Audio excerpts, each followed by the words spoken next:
Con todo el corazón, Romero me llama. Fernando Colina canta, Romero me llama. Este golpe de tambor, Bueno, es María Corina Machado, ahí está, por una mata, con los Diablos de Yare, mano ni pata, danzando. ¿Cómo le fue? Buenas noches. Bueno, buenas noches, pero estos no son los diablos que nos espantan, ¿no? Los diablos no nos espantan, los diablos que nos espantan es la inseguridad, el desempleo, el costo de la vida que se ha disparado en Venezuela y, por supuesto, la incertidumbre frente al hecho de que Venezuela está sin presidente. Y no hay nada que genere más angustia e incertidumbre que en un momento con tantos problemas planteados en todo el país, con la necesidad de que exista autoridad, soluciones, respuestas.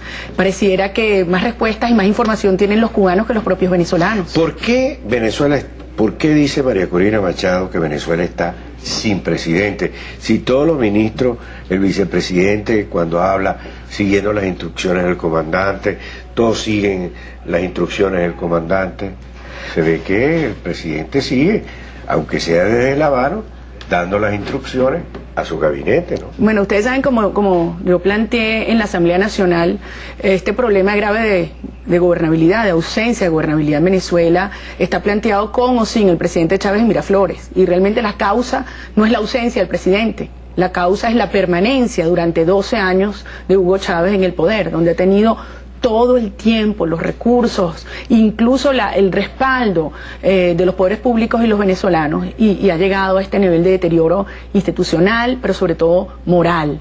Pero yo digo esto porque sabemos que gobernar un país en estas condiciones es mucho más que atender el teléfono y dar instrucciones por esa vía. Es empaparse de lo que está pasando, recibir cuentas de los ministros, hacer seguimiento a las instrucciones, es dar la cara, Chávez, es apersonarse. el presidente Chávez es indispensable. Un presidente con autoridad moral y capacidad de decisión es lo que necesita Venezuela para resolver todas estas angustias. Todos sabemos además que la Constitución establece que el lugar donde están asentados los poderes públicos es en la ciudad de Caracas y excepcionalmente en otras zonas del país. Venezuela no puede ser gobernada desde La Habana. Eso es una humillación para Venezuela, eso es humillante como nación. Y además, en este momento, la situación de ingobernabilidad ha llegado a extremos sin precedentes. Lo que está ocurriendo con la masacre, con la tragedia del rodeo, que además es una tragedia anunciada, porque durante muchos años muchas personas hemos advertido de los riesgos, de los peligros, del trato inhumano que está ocurriendo en estas cárceles que se convierten, sí, en centro de operación de mafias y delitos terribles. Pero ¿qué está pasando? Un ministro que reconoce que ha perdido el control de lo que pasa allá adentro. Un vicepresidente de la Asamblea Nacional, Aristóbulo Isturiz, que dice que las cárceles son un Estado dentro del Estado. Un comandante de la Guardia Nacional que dice que se ha producido un alzamiento y que esto es peor que Vietnam en términos de las armas. Pero entonces vemos a las autoridades, el ministro, pidiéndole una tregua, pidiendo diálogo a quienes se han alzado en armas, pero se niegan a dialogar y a hablar con aquellos que seguimos las vías democráticas, y me refiero a los empleados públicos que exigen que les paguen sus prestaciones, me refiero a los familiares de las víctimas que van a las puertas de la Asamblea y no los tratan, no los reciben, no los escuchan, y me refiero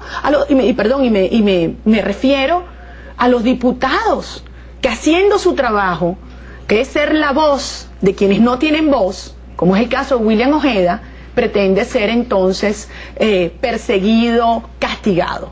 Entonces, dialogan y negocian con los que están alzados en armas, pero le dan la espalda a los que, por la vía democrática, exigimos que se respeten nuestros derechos. Ahora, diputada Machado, los parlamentarios del partido de gobierno señalaron a las ONG, los medios de comunicación, incluso los diputados de la oposición como responsables o posibles responsables de lo que está pasando. Ellos hablan de un ambiente de desestabilización. La pregunta es, ¿la Asamblea Nacional le va a pedir responsabilidades al ministro de Interior y a los responsables del gobierno por lo que está pasando en las cárceles o no? Pero no solamente los diputados, todos nosotros, todos los venezolanos. Porque en un momento como el actual, tenemos que entender que los venezolanos todos exigimos que nos den la cara, Y por eso esta angustia, esta exigencia del presidente de la República. Queremos que nos den la cara, que le hablen, que entiendan que la angustia que viven unas madres, esposas, hijas, hermanas, que están desesperadas, que al día de hoy todavía no tienen una respuesta, después de una semana, y más de una semana, de dónde están sus seres queridos, sus familiares, si están vivos o no.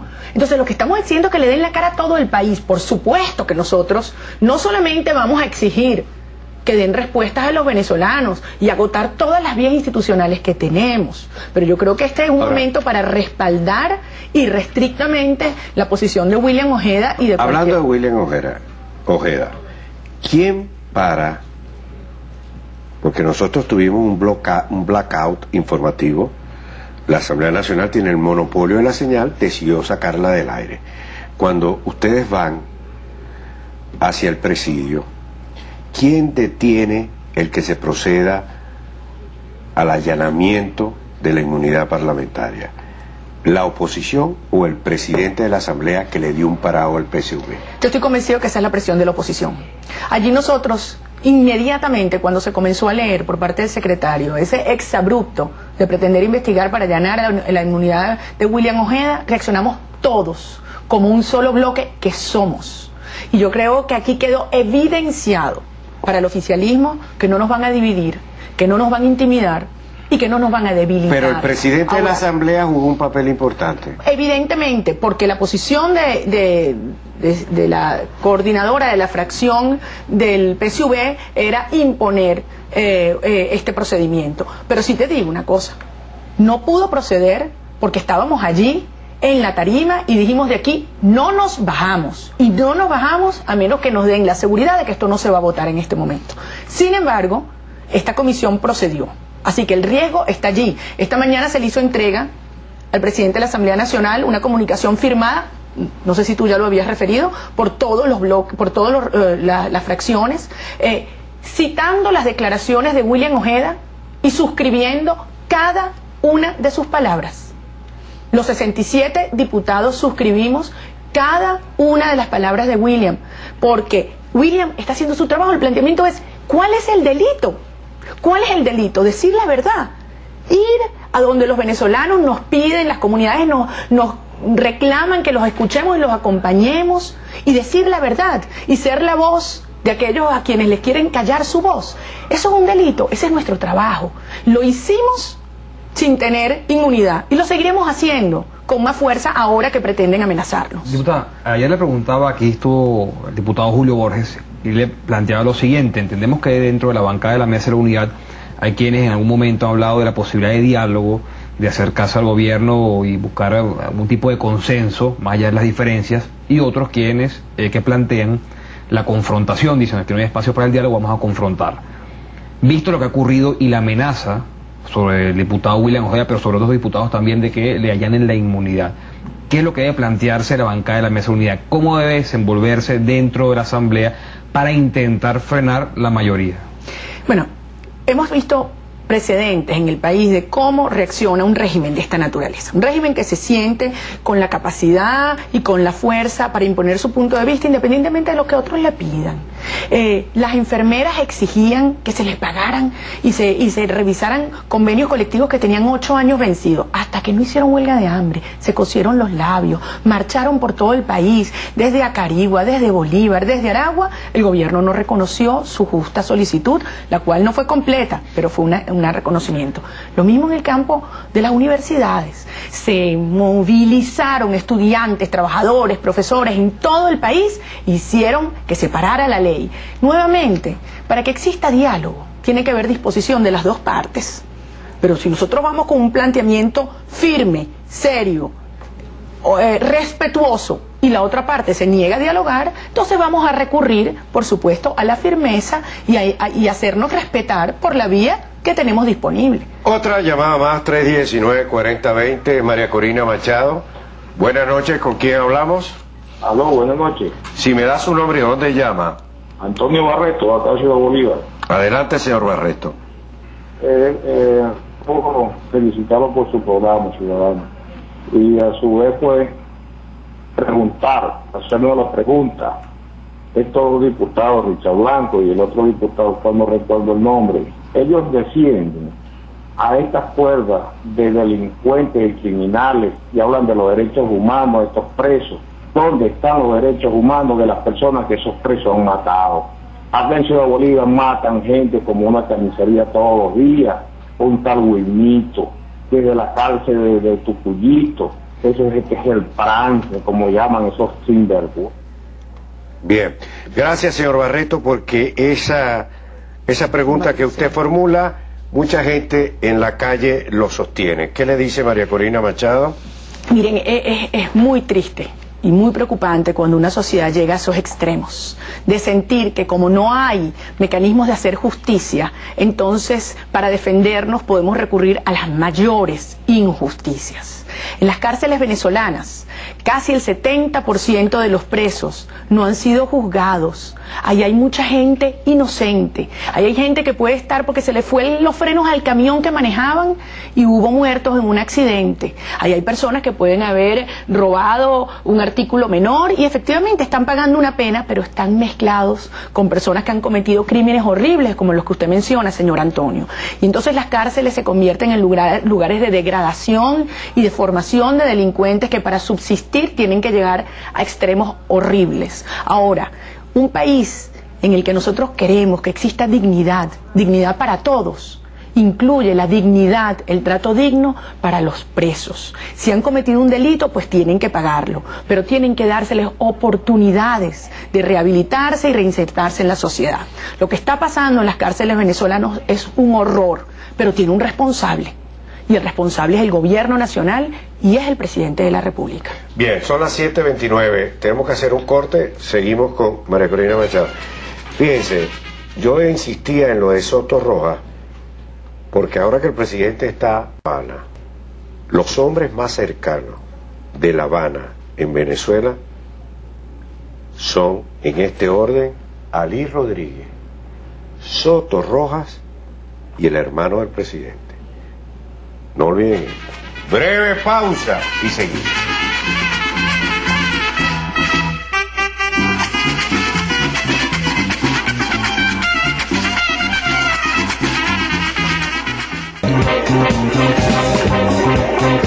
(7:32 de la noche).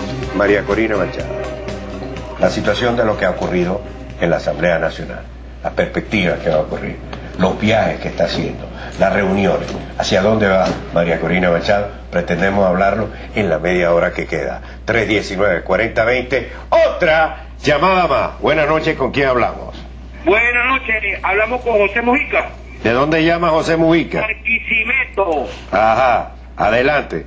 Es algo para la diputada ahí que quiero que se lleve toda la asamblea.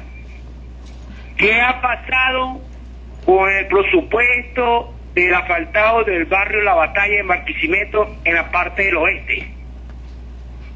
Ok. Que tenemos más de 20 y pico años, no nos han echado para que sea una gotita de asfalto. Esta propuesta y quiero una respuesta. A ver, la segunda parte no se escuchó, Mujica. ¿Puedes repetirlo? Se cayó, estaba hablando en un celular.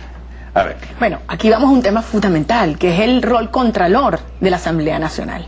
Y allí hemos visto múltiples discusiones, planteamientos y propuestas que no se estaban escuchando en las paredes de la Asamblea Nacional desde hacía muchísimos años y se le está haciendo seguimiento.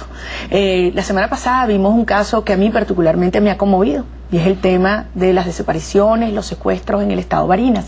Durante años habían hecho estas denuncias, logramos traerlas. Este es un rol fundamental que tenemos que ejercer los diputados de la unidad, pero con el apoyo de todos los ciudadanos. Háganos llegar toda esa información y los diputados de la unidad de Lara, pero todos los diputados le haremos seguimiento, tanto en la Comisión de Contraloría, en este caso como en la Administración y Servicios. Y eso por supuesto también nos lleva al rol del Contralor y lo que estamos viviendo ahora, porque esto evidentemente implica un trabajo conjunto entre distintos poderes públicos para asegurarnos que los recursos de todos los venezolanos se utilicen con eficiencia y con honestidad. ¿Qué se puede esperar en esa escogencia del Contralor General de la República? ¿Hay la posibilidad de que haya un acuerdo entre las fracciones del chavismo y de la Mesa de la Unidad, seguirá por la vía electoral, entrará en juego el TSJ hacia una omisión legislativa. ¿Qué escenario están evaluando? No, aquí la cosa está clarísima. A diferencia de lo que utilizaron ese exabrupto con el tema del TCO, de la elección de los rectores del CNE. Aquí en la Constitución está muy claro.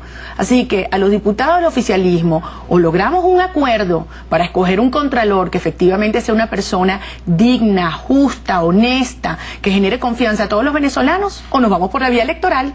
Y allí la mayoría se hará sentir, que ahorita es mucho más que un 52%. Así que ya la bancada del oficialismo tendrá que decidir qué prefiere, o acuerda y negocia, o nos vamos por la vía electoral. Aquí no hay espacio para el TSJ, la Constitución es muy clara, al igual que la ley orgánica del Pero ir a presidente. la vía electoral para escoger entre los candidatos que va a presentar el Consejo Moral, el Consejo, ¿cómo se llama? No, el Comité de Postulaciones, el Comité de Postulaciones presenta una terna. Si esa terna no se presenta al cabo de 60 días, entonces todos aquellos venezolanos que sientan que tienen las condiciones, que cumplen lo establecido en los requisitos constitucionales, pues podrán presentarse a la Asamblea Nacional y ser objeto de esta elección. Otra llamada más, 319-4020. Buenas noches, ¿con quién hablamos? Buenas noches. Si me da su nombre, ¿dónde llama? El señor Sami de Maracaibo. Ajá, adelante, señor Tamí. Mire, buenas noches, ciudadano. Dígalo. Lo felicito por su programa primero. Gracias. Y a María Corina Palante, que lo está haciendo súper bien. Nos hace falta en Venezuela mujeres tan honestas y sinceras como ella. Bien. Yo soy de descendencia libanesa y que tomen en cuenta, yo soy un hombre de izquierda, pero a mí me interesa es Venezuela.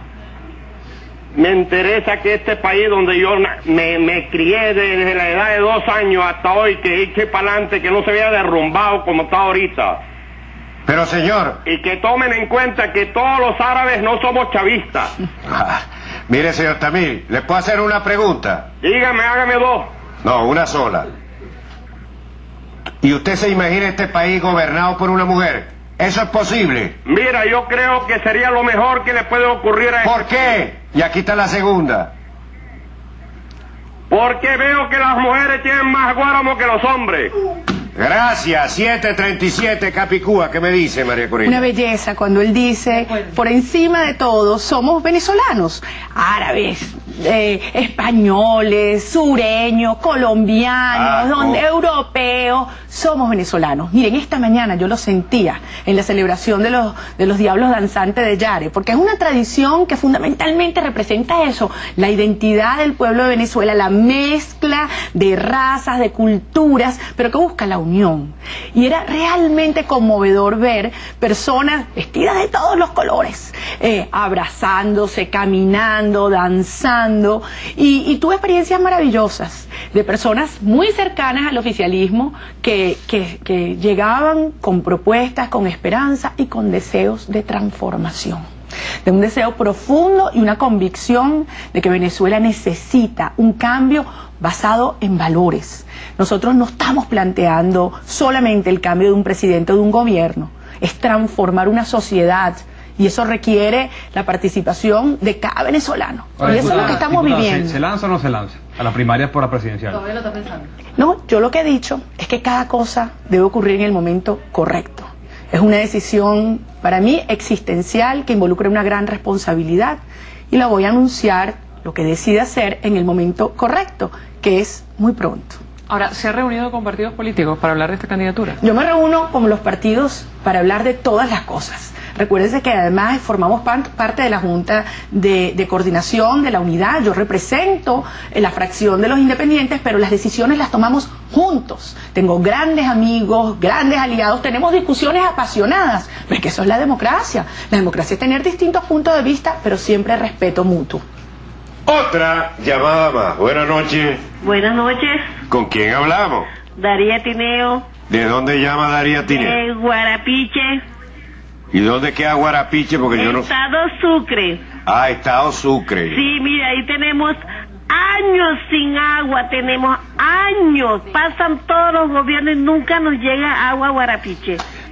¿Por qué Estado Sucre está tan abandonado? Ah, bueno, porque nunca han puesto agua por ahí por partes. ¿Y cómo está la luz? Bueno, la luz va y viene, va y viene, va y viene. Se rompen todos los aparatos. ¿Y las vías de transporte cómo están? No, todo es pésimo. Para allá no llega el gobierno. ¿Y la seguridad, señora Daría? Bueno, eso ahí, ahí no es tanto, más o menos. ¿Y al gobernador? Diría por su ausencia. ¿Cuál gobernador? ¿Cuál? Porque ahorita además en Oriente ya no se sabe mucho quién manda, ¿no? Mira, es que este es un tema esencial. Señora, gracias, señora Daría. Esto es un tema fundamental. No nos podemos acostumbrar. No podemos pensar que estamos obligados a vivir en una situación en la cual tú te tienes que calar que todos los días se te vaya la luz y te lo aguantas, o que no puedes salir de tu casa antes de las 6 de la mañana o llegar después de las 6 porque entonces tu vida corre peligro. O sea, esto es humillante. Es humillante cuando una madre o una ama de casa tiene que hacer 4 horas de cola para poder conseguir más o menos lo que necesita para alimentar a sus muchachos, y a veces en condiciones que están malos o que están vencidos. ¿Qué hacen para no acostumbrarse? Bueno, reaccionar, darnos cuenta e imaginarnos la Venezuela que queremos, una Venezuela donde tú puedas salir de tu casa a la hora que sea con tus muchachos, a comer helado, a llevarlos al cine sin necesidad de estar angustiados de que te van a sacar la cartera por la calle o que te van a arrancar el celular, en un país donde un empleado público, y esto es fundamental porque lo vivo todos los días, sienta que se debe a su trabajo y a su conciencia, no a un partido político. Los empleados públicos en este país le revisan hasta las papeleras, los correos electrónicos, los celulares. Eso es humillante. Es humillante que un diputado tenga que consultar el teléfono o ver un mensaje antes de levantar la mano y ahora, la política es prometer y prometer y prometer. Por ejemplo, ante un plan vivienda, ¿qué te presentaría María Corina Machado? Es que fíjate, tú sabes que quien más promete es el que menos intenciones tiene de cumplir, porque el que quiere cumplir se cuida mucho de lo que ofrece, porque además confía y respeta su palabra y su reputación. No promete, no gana elecciones. Eso no es solamente así, porque hay mucha gente que puede prometer, pero si la gente no te cree, si no tiene confianza en lo que dice, tú puedes ofrecer ¿cómo no le van a creer cielo al presidente que tiene un 50% de popularidad? Bueno, yo no estoy tan segura de eso. Tú sabes que yo nunca he visto este país a través de los números de las encuestas. Yo creo que este país debemos leerlo a través de los ojos, a través de los corazones, de los apretones, los abrazos y las lágrimas de la bueno, de te la ves gente. un campeón y gana elecciones. No las últimas y no las que vienen. Eso podemos tenerlo muy claro. ¿Por qué no las que vienen? Porque Venezuela decidió transformar el país. Así como nosotros unimos nuestras familias, tenemos que unir a Venezuela. Venezuela es una gran familia que quiere vivir, que quiere vivir con dignidad. La dignidad para cada ciudadano. Con el estómago lleno, con seguridad, con que haya electricidad. ¿Y tú crees que una vida digna es digna sin cualquiera de esas cosas o sin todas esas cosas que tú has mencionado? ¿Qué se vende más rápido, la dignidad o la comida?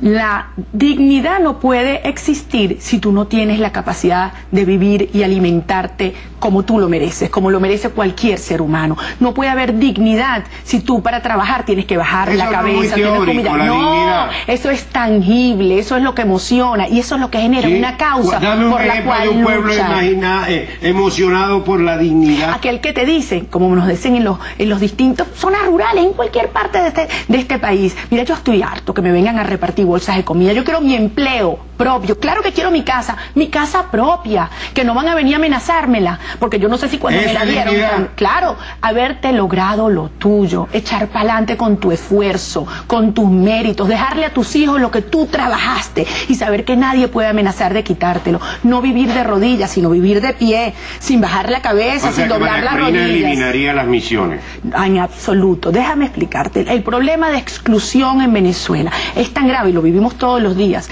que necesitamos tender manos a aquellos que viven en situación de supervivencia para poder montarlos en el gran proceso de empoderamiento, de crecimiento y de superación. Pero ya va, las misiones no erradican la pobreza, la alivian. La pobreza solo se erradica con empleo productivo y digno. Bien, ¿se imagina alguna vez María Corina candidata de Acción Democrática? Yo me imagino candidata de todos los venezolanos y me encantan los que se visten de blanco. ¡Pausa!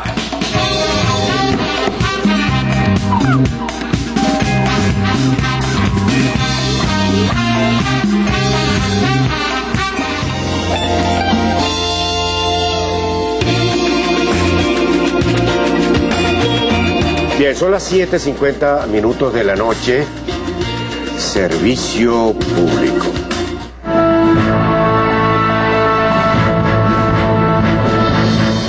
Preste mucha atención, se solicita con carácter de urgencia para el paciente recluido en el hospital de Cumaná. Él está recién operado de cáncer, requiere el siguiente medicamento: fluorouracilo de 500 miligramos.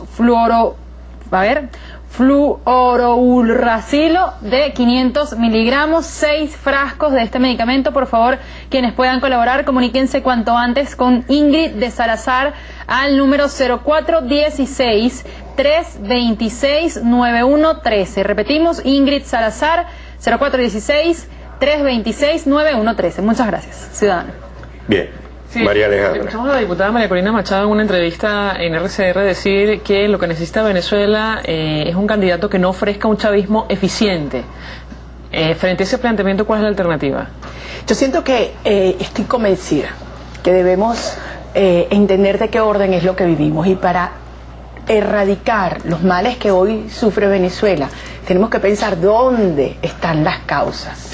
Y una de ellas importante es entender que se agotó un modelo rentista, dependiente exclusivamente de los ingresos petroleros, en lo cual en muchos sectores, por acción y por omisión, cometimos muchos errores, beneficiándonos de estos ingresos que llegaban con facilidad. Entonces ahora tenemos que construir una sociedad del emprendimiento, del conocimiento, del talento, por supuesto aprovechando los recursos petroleros, que va a exigir repensar y construir una PDVSA muy distinta a la que tuvimos en el pasado, pero que va a seguir siendo sustento y fuente de ingresos durante años, pero que en paralelo tenemos que ir construyendo un país productivo, competitivo, que exporte tecnologías, productos, servicios al mundo entero. Y eso exige, por encima de todo, que haya confianza en Venezuela, para que no solamente haya grandes inversiones, sino para que los mejores talentos, los que están aquí, los que se han ido, regresen y juntos podamos construir esa sociedad que sea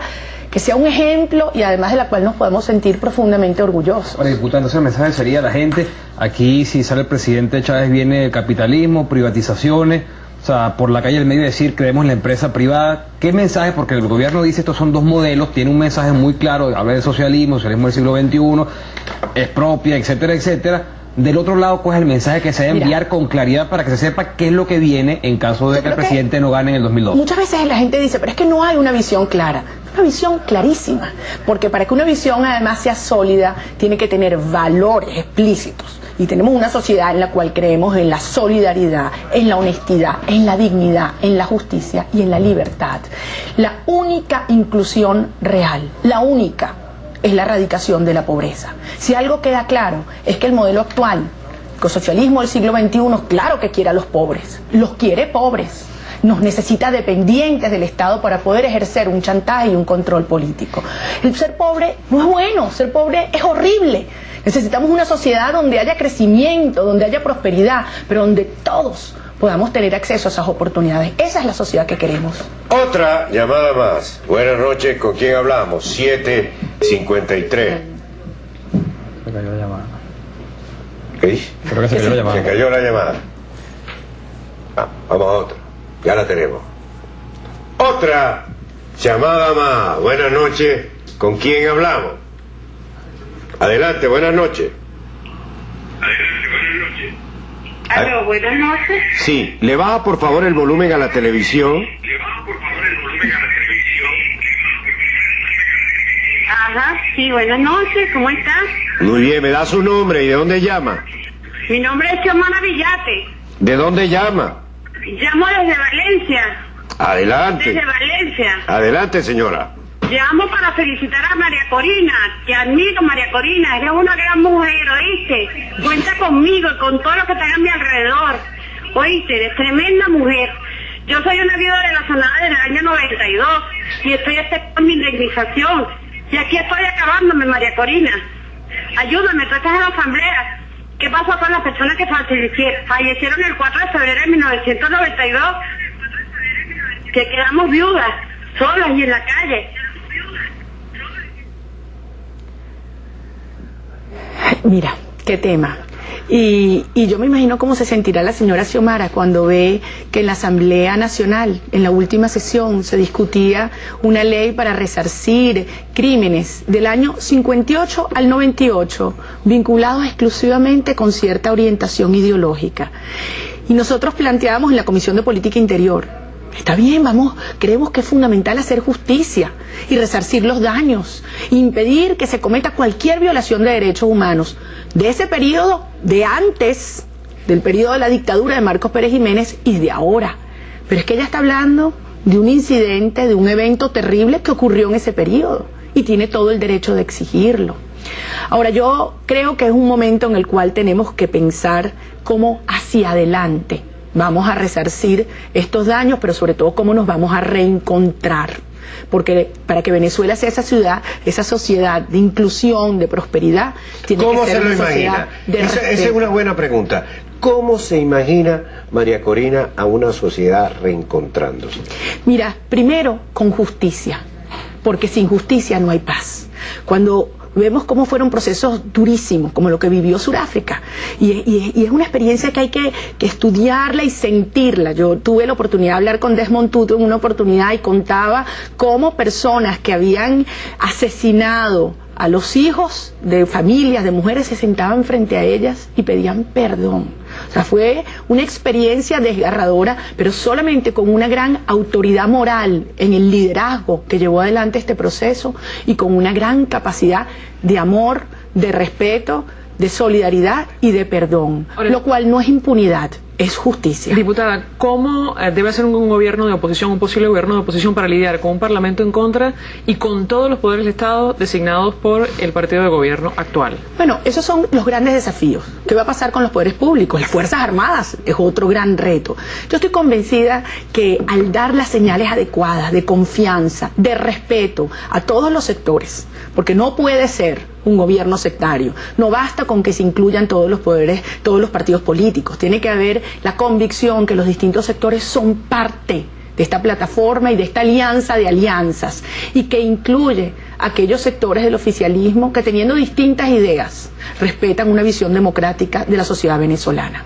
Ahora, repito, la clave es autoridad moral, fortaleza ética y, por supuesto, una disposición de trabajo, de diálogo muy profunda. Diputada, ¿la mesa de la unidad es de la unidad o las intrigas y las competencias por las candidaturas está atentando contra la cohesión de la oposición? Mira, la democracia es distintos puntos de vista, la democracia es diálogo, la democracia es discusión, la democracia además es discusión acalorada.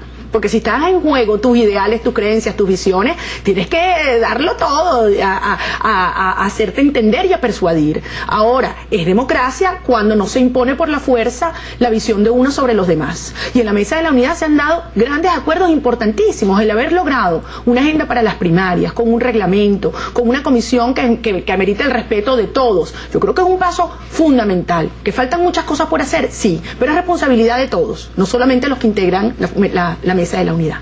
María Alejandra. Sí, cerramos con dos informaciones. El barril de petróleo cae a mínimo de 4 meses por liberación de reservas. Los precios del petróleo se desplomaron un 6% el jueves, luego de que las mayores naciones consumidoras anunciaron la liberación de sus reservas de emergencia de crudo por tercera vez en la historia, en una sorpresiva medida para ayudar a la economía global. Los futuros para que sea en el Mar del Norte cayeron más de $8 al conocerse esta noticia.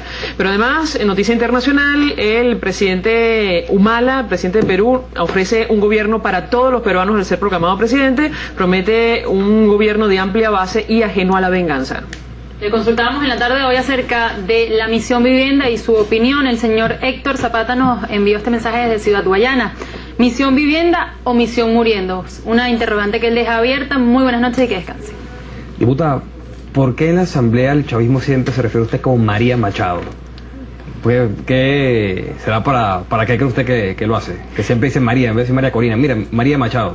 ¿Tú por qué crees? Te pregunto.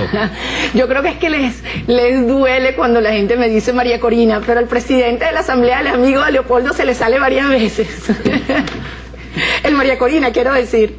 ¿Qué es lo mejor de este momento de Venezuela? Este es el mejor momento. ¿Por qué? Este es un momento estelar. Porque es el momento en los cuales las generaciones que aquí estamos podemos cambiar el curso de la historia. es el mejor momento de nuestras vidas. Venezuela es el mejor país del mundo. Pero es un país que en este momento está siendo humillado. Los que estamos aquí hemos aprendido que la libertad no se hereda, la libertad se conquista cada día por cada generación. Buenas noches, gracias por estar ahí. Nos vemos mañana. Gracias, María Corina. Los Ciudadanos fue una presentación de repelente de insectos OSI, la más efectiva protección contra el dengue. ¡Otra! ¡Llamada más!